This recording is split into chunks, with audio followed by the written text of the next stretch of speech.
இப்போ நம்ம வந்து டைமிங் வந்து எப்படி செக் பண்ண போகிறோம் அப்படின்னா, இப்போ இதில் வந்து பார்த்தீங்க அப்படின்னா, என்ன கொடுத்துருக்கு பீமோட சைஸு TB4. ஸோ 40/50 அப்படியே பார்த்தீங்க அப்படின்னா 40/50க்கு இங்கே இருக்கும் பீமு. அடுத்தது இங்கே வந்து TB3 கொடுத்துருக்கு, TB2 30/50, இது வந்து 30/50. இப்போ இதில் என்ன TB3 TB4 என்ன கொடுத்துருக்கு அப்படின்னு நம்ம பார்த்தோம் அப்படின்னா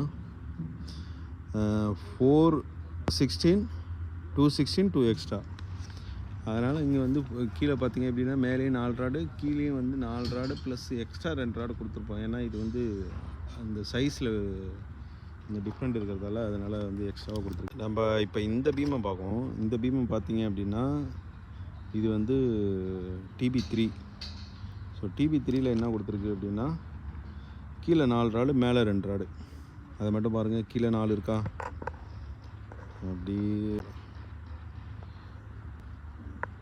கீழே வந்து 4 இருக்கும். ஓகே, கீழே 4 ராடு அந்த ஸ்பேஸர் ராடெலாம் கொடுத்துருக்கு, பார்த்தா தெரியும். மேலே 2 அதுதான் கொடுத்துருக்குது. ஸோ கீழே 4 போட்டிருக்கோம், மேலே 2 போட்டிருக்கோம். அடுத்தது 18-15 சென்டி ஸ்பீசிஸில் நம்ம இந்த ரிங்கை வந்து போட்டிருக்கோம். ஸோ இப்படி தான் வந்து ஒவ்வொரு பீமை நம்ம செக் பண்ணணும்.